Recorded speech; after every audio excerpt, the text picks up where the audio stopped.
Hai semua, selamat datang di channel Alan Winanda.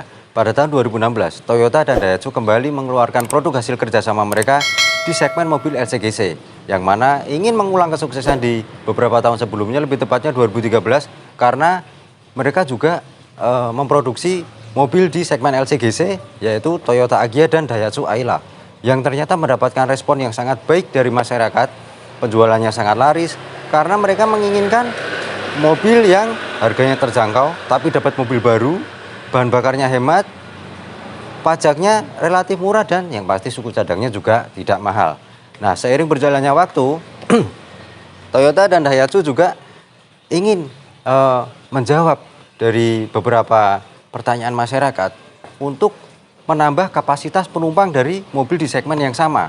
Lalu di tahun 2016, Toyota dan Daihatsu mengeluarkan Toyota Calya dan Daihatsu Sigra.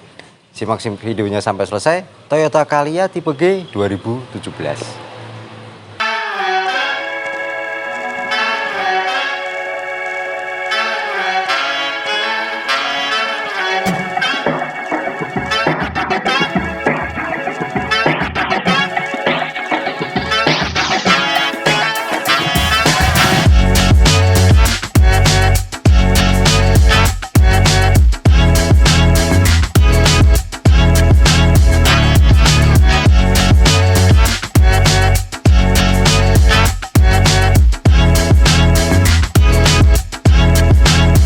Oke, jadi di samping saya seperti yang saya bilang tadi sudah ada Toyota Calya tipe G tahun 2017.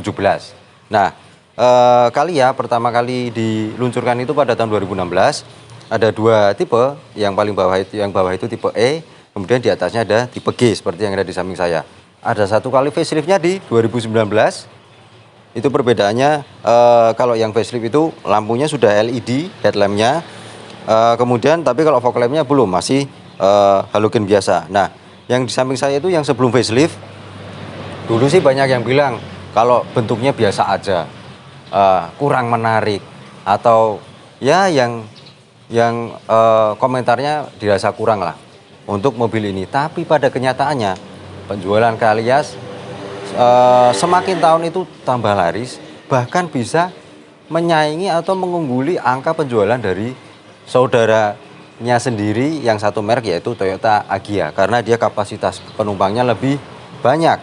Kemudian dari segi desain memang cenderung biasa, tapi untuk mobil LCGC kita lebih melihat fungsionalnya. Nah, headlampnya juga seperti yang tadi saya bilang, itu masih halogen biasa, fog lamp juga masih halogen biasa. Kemudian kalau LCGC logo depannya itu bukan logo mereknya, tapi untuk Calya itu gambar burung ya. Nah, cuman dia juga sudah mengadopsi desain Toyota yang kekinian, mobil Toyota yang baru-baru. Dia sudah pakai model kin look ya. Nah, itu jadi kesannya bempernya kayak kumis turun ke bawah gitu. Grillnya ada chrome. Nah, itu airdampnya juga besar, grill radiator yang di bawah, kemudian ada list chrome juga di bawah, dan ada karet pelindungnya. Dari segi desain sih bagi saya nggak ada masalah, karena ya yang penting fungsinya itu tadi yang saya bilang. Kita lihat mesinnya sekalian.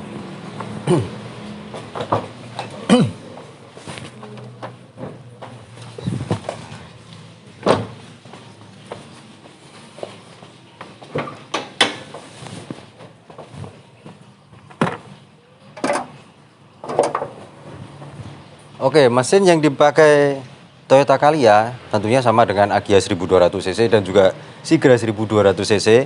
Kodenya 3NRVE 1200 cc, 4 silinder, DOHC dual VVT-i. Pastinya sudah injeksi ya. Tenaganya yang dihasilkan itu sekitar 86 atau 87 HP, torsinya sebesar 108 Nm. Sudah pasti penggerak roda depan. Kemudian transmisinya ada dua, yang satu itu manual, yang ada di samping saya transmisi manual 5 speed. Ada juga transmisi Matic Torque Converter 4 speed. Kemudian ada modul ABS, karena juga sudah dilengkapi dengan fitur safety, rem ABS dan EBD. Nanti akan kita lihat bagaimana performa mesinnya. Di bagian samping Toyota Calya, yang pertama velgnya itu memang ukurannya dimensinya kecil ya. ya ring 14 dengan profil ban 17565R14. Kemudian ada emblem dual VVTi, sudah ada lampu sen di spionnya. Spionnya sudah elektrik tapi belum auto folding atau retractable. Kemudian ada satu tarikan garis dari fender depan, kemudian dia sampai ke lampu belakang. Nah, handle pintunya sendiri sudah model tarik. Untuk roof rail yang di atas itu bukan bawaan ya, tambahan sendiri sama pemiliknya. Kemudian ada juga list chrome yang ada di pintu depan menyambung sampai ke belakang. Nah, kalau dilihat kayaknya mobilnya nggak tinggi banget ya, tapi sebenarnya di dalamnya itu cukup lapang. Nanti kita akan lihat pas di dalam kabinnya seperti apa. Oke, kita lihat belakangnya. Di bagian belakang Toyota Calya tipe G. Nah, dari atas dulu aja. Antenanya sudah model South Pole. Kemudian, walaupun dia nggak ada spoiler tambahannya, tapi bodinya itu, nah itu kayak ada topinya dikit, jadi agak nekuk ke dalam dikit. Kesannya seperti spoiler. Kemudian, dia ada washernya untuk wiper belakangnya, tapi belum ada defogger atau pemanas kaca belakang. Nggak apa-apa sih. Nah, di bawah kacanya juga ada list chrome yang itu nyambung dari ujung sampai ke ujung. Lampu belakangnya masih halogen biasa, kemudian ada tambahan variasinya sedikit. Itu bawaan aslinya ya. Nah, untuk garnisnya chrome dengan logo Toyota, logonya yang di belakang Toyota beda sama yang di depan. Tapi kalau yang sudah facelift, logonya itu nyambung memanjang dari lampu kiri ke lampu kanan dan itu warnanya black chrome, jadi kelihatan lebih keren. Nah, ada tulisan Astra Toyota karena di segmen LCGC. Kemudian Calya, emblem Calya dan tipenya tipe G. Nah, ada 2 buah sensor parkir dan juga ada tambahan cladding plastik hitam juga di bumper belakangnya. Kita lihat bagasinya seperti apa. Oke, bagasi Toyota Calya. Kalau bangku belakang ditegakkan, itu sebenarnya kita masih bisa bawa air minum galon itu ya sekitar 3 lah masih bisa, dan tingginya juga kayaknya sih masih, oh enggak muat, harus dilipat kalau bawa air galon. Mungkin kalau bawa tas-tas kecil masih bisa. Kemudian, nah kalau penyimpanannya masih kurang, itu bisa dilipat. Caranya ada tuas di sebelah kiri. Nah, sandarannya ngelipat memang belum bisa pelipatan 50-50 ya untuk sandarannya. Dan kita tarik tuas yang ada di bawah, lipat ke atas. Nah, itu baru kita bisa mendapatkan space yang lebih lega lagi kalau kita mau bawa barang-barang bawaan kita yang lebih banyak lagi. Dia untuk ban serepnya itu nggak ada di dalam tapi ada di bawah. Cara nuruninya itu ada baut, nanti kita bisa putar bautnya, ban serepnya akan turun ke bawah. Kita lihat bagian dalamnya seperti apa. Nah, duduk di bagian tengah Toyota Calya itu tinggi saya 170 cm, jok depan juga udah saya set sama sesuai dengan tinggi badan saya, dan kita lihat space-nya masih sangat banyak untuk legroomnya. Kaki masih bisa selonjoran di bawah jok depan, kemudian headroomnya juga masih sangat lega, dan pastinya ada hand grip atau pegangan tangan. Headrestnya itu ada 3, jadi untuk yang duduk di tengah juga aman. Ada seat beltnya 3 titik juga untuk di kanan kiri, dan yang duduk di tengah ada seat beltnya juga, tapi ditarik dari plafon yang di bangku baris ketiga. Nanti akan kita lihat baris ketiganya seperti apa. Kemudian bahan joknya sendiri sebenarnya dari bahan fabric, cuma sudah di cover bahan kulit sintetis sama pemiliknya. Nah, ada cup holder di masing-masing door trim 1, kemudian speaker, handle pintunya juga sudah dengan lapis chrome ya. Kalau bahan materialnya sendiri pastinya masih dengan plastik keras. Nah, yang di atas itu sebenarnya bukan AC tapi air circulation. Dia fungsinya untuk menangkap hembusan AC dari depan, kemudian untuk diteruskan atau dilanjutkan kembali ke bagian kabin belakang. Kalau saya duduk di tengah, rasanya memang agak tinggi, tapi masih bisa cukup nyaman karena legroomnya juga masih banyak, kepalanya juga masih banyak, headroomnya. Dan di tengah juga ada power outlet atau soket lighter 12 volt untuk cas HP. Kita lihat bangku baris belakang. Oke, sebelum kita duduk di bangku baris ketiga, untuk melipat bangku baris kedua itu one touch tumble. Jadi ada tuas, Nah, dia hanya sekali pencet langsung lipat. Dan nah, kalau itu bangku baris yang tengah tadi enggak sampai mentok ke belakang, tapi kaki saya mepet. Tapi akan saya coba setting maju ke depan lagi. Nah, dia ada di tengah-tengah, maka masih ada sedikit space. Sebentar, sorry.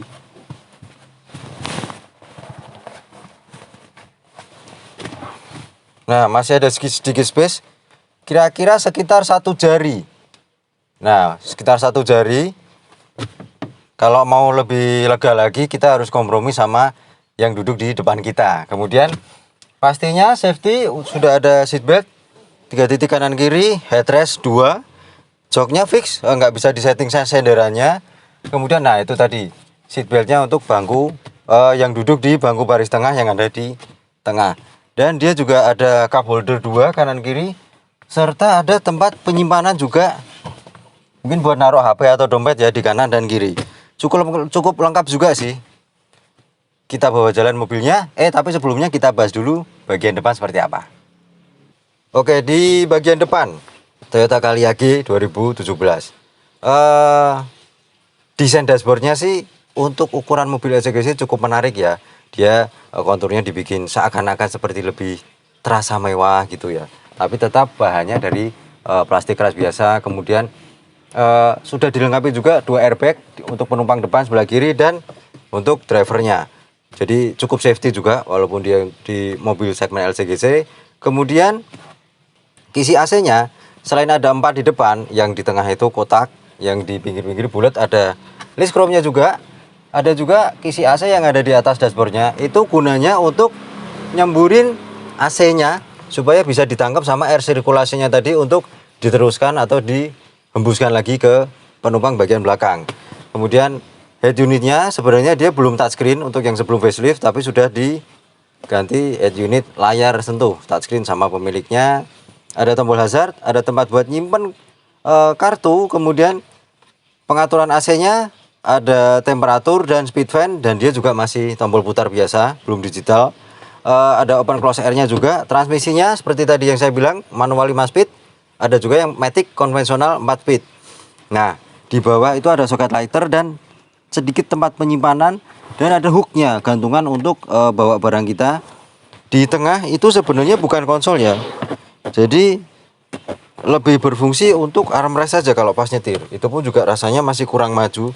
Coba kalau dia panjang dikit gitu, kalau nyetir tangan kita bisa sandaran. Tapi kalau pengen nyetir tangan satu sih lebih nyantai aja sih, ada sandarannya. Yang di bawah, nah dia parking brake-nya itu nggak model yang kayak mobil biasa, tapi modelnya seperti ini, lebih digenggam seperti ini. Dan nah itu saya nggak tahu juga ya fungsinya buat apa ya. Itu ada perekatnya, kalau ada yang tahu bisa komen di bawah. Itu bisa dibuka tapi cuma sedikit kecil. Kemudian untuk panel instrumennya, di setirnya polos ya, belum ada tombol seperti yang sudah facelift.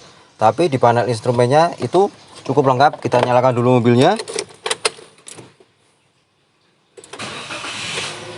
Nah, suara mesinnya cukup halus, bahkan bisa dibilang sangat halus karena kapasitasnya juga 1200 cc. Nah, di MID-nya itu ada jam, kemudian odometer, trip A, trip B, konsumsi bahan bakar rata-rata, sisa jarak berkendara, mode eco-nya kalau kita pengen lebih hemat lagi, udah cuma itu aja. Dan petunjuk bahan bakar digital. Kemudian lainnya standar, kiri RPM, yang di tengah speedometer. Kemudian yang di kanan itu ada tempat koin kecil di sebelah kanan, dan pengaturan elektrik minornya.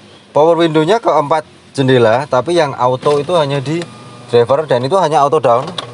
Kalau auto up itu kita harus pegang, kita harus tahan. Kemudian ada window lock. Nah, ada tempat penyimpanan lagi yang agak besar. Ada cup holdernya itu di door trim. Setiap door trim itu 3 buah, jadi banyak ya. Kemudian masih ada sedikit 2 buah, bisa 3 buah juga.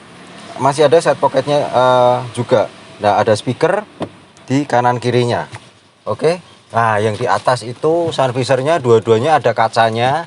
Kemudian spion tengahnya belum dienatsu tapi ada lampunya di tengah. Udah sih, itu aja. Kita bawa jalan aja mobilnya. Oke, saya sudah mengendarai Toyota Calya tipe G 2017. Banyak yang bilang sih kita nggak bisa berharap banyak sama mobil LCGC. Kemudian tentang kualitas berkendaranya seperti apa, bagaimana. Ya itu sudah pasti. Karena mobil di segmen LCGC itu lebih dilihat fungsinya, fungsionalnya.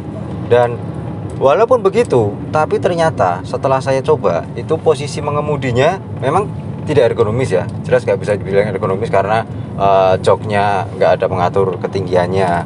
Setirnya juga fix, nggak ada tilt maupun teleskopik, jadi memang dia benar-benar fix.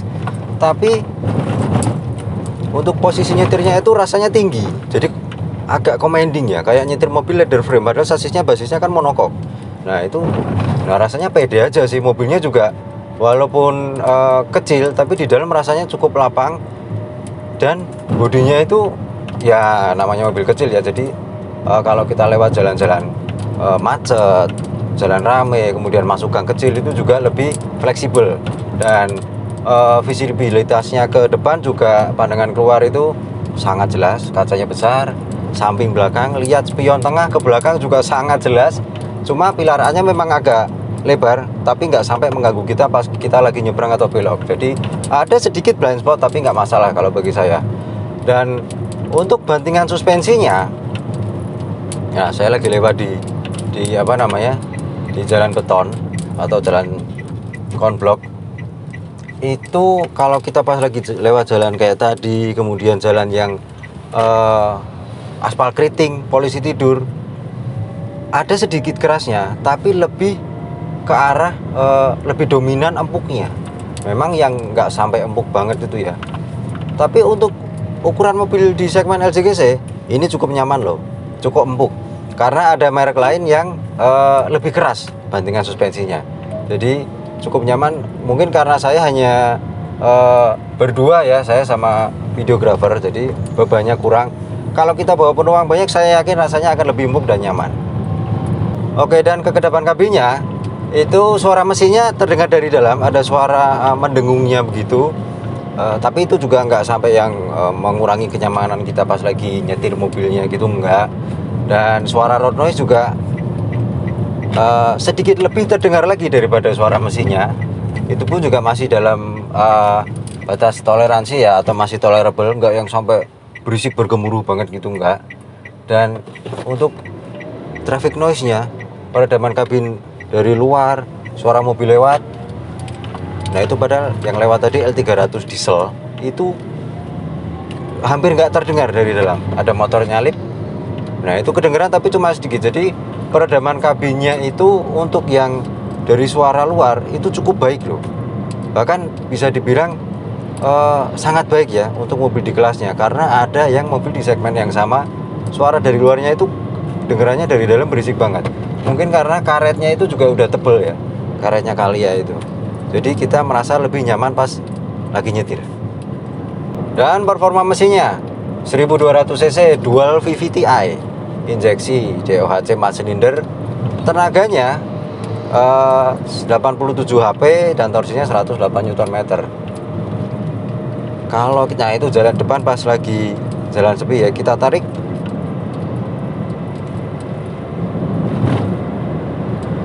lumayan loh, kenceng juga loh. Nah dia, bentar, nah lumayan loh, mesinnya narik juga loh. Jadi torsi bawahnya itu sudah mulai terasa. Kemudian di putaran tengah dia keluar, ke tenaganya lebih keluar lagi. Cuma di RPM atas ya, atau putaran atas itu memang sudah ada sedikit pengurangan tenaga. Kalau orang mungkin udah mulai ngap ya, ngos-ngosan gitulah. Tapi kalau untuk di dalam kota, nyalip-nyalip, kondisi stop and go itu enak banget. Apalagi yang transmisi otomatis pasti akan lebih praktis kalau kita lagi bawa mobilnya. Yang di manual pun koplingnya juga ringan, pindah giginya juga enak rasanya. Nah itu nggak sampai yang berat banget gitu, nggak. Tuas transmisinya posisinya juga enak, ada di dashboard, nggak yang kayak biasanya di tengah. Kemudian remnya itu depan cakram, belakang masih tromol. Dia sudah dibekali dengan teknologi rem ABS dan EBD, jadi akan lebih aman ya. Dan remnya itu kalau kita injek dikit, kas-kas rem Toyota itu udah kerasa pakem. Apalagi kalau kita tambah dalam lagi nginjeknya, akan lebih terasa ngegigit lagi pakemnya. Maka nggak heran kalau, nah itu saya baru start dari traffic light, lampu udah hijau. Nggak heran kalau orang bawa Calya atau Sigra di jalan gitu, larinya pada kenceng-kenceng ya, karena mesinnya sendiri seperti tadi saya bilang, di putaran bawahnya, nah itu kerasa banget sampai di rentang putaran RPM tengah. Kemudian yang diharapkan dari mobil di segmen LCGC pastinya adalah salah satunya konsumsi bahan bakarnya yang hemat. Dan dari tadi saya pakai jalan macet ya, cuaca panas, pakai AC, itu sering kondisi stop and go. Hanya tadi aja pas kita bahas mesin, ternyata jalannya pas lagi lapang, habis itu juga rame lagi. Itu di dalam kota masih di average-nya PMID 12,8 km per liter. Jelas itu sangat hemat. Apalagi kalau dipakai luar kota akan bisa lebih hemat lagi. Mungkin ya kalau saya yang transmisi matic beda-beda tipis saja ya konsumsi bahan bakarnya, tapi menyenangkan kok. Bukan mobil yang rasanya nggak enak, nggak nyaman gitu, nggak. Cukup nyaman juga kalau kita hanya pakai di dalam kota. Luar kota pun juga sebenarnya nggak masalah, asal ya kita tahu batasan maksimal mobil yang kita pakai sampai di mana, kemudian jangan melewati batas kecepatan juga, karena itu juga bahaya, kurang aman buat kita. Oke, Toyota Calya tipe G 2017, mobil yang lebih mengutamakan atau memberikan fungsi, kemudian lebih fungsional, mengantar kita dari satu tempat ke tempat yang lain. Apalagi kalau rutinitas kota lebih sering di dalam kota, itu sangat pas banget ya. Dimensinya juga nggak begitu besar, daya angkutnya tapi bisa lebih banyak daripada yang 2 baris, karena dia barisnya sampai baris ketiga yang paling belakang. Kemudian dari segi desain menurut saya masih kelihatan modern, karena dia juga nggak lama-lama banget, bisa terbilang baru. Cuman kalau pengen lebih keren ya pakai yang facelift. Memang untuk kualitas material itu biasa saja, baik di luar maupun di dalam. Tapi walaupun begitu, untuk pengendaliannya juga lumayan. Suspensinya juga sedikit lebih keras, tapi lebih mengarah ke empuk, jadi masih bisa nyaman. Kemudian yang pastinya karena dia merek Toyota, orang Indonesia pasti mindsetnya kalau dijual lagi harga jualnya bisa bertahan, turunnya nggak banyak, maintenance-nya gampang, spare part-nya juga murah, harganya juga apalagi kalau dalam kondisi bekas sudah lebih terjangkau lagi. Jaringan after sales-nya juga pastinya banyak ya, dan nggak hanya bengkel resmi, bengkel-bengkel biasa pun juga pasti bisa memperbaiki.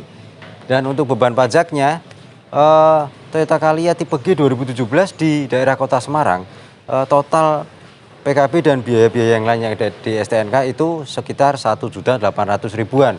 Itu pajak untuk mobil tahun 2016 tergolong sangat murah.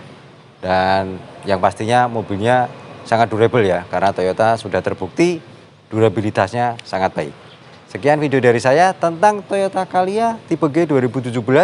Jangan lupa subscribe, like, klik gambar lonceng agar bisa menerima notifikasi video-video terbaru dari saya. Isi kolom komentar di bawah. Sampai jumpa pada video yang lain.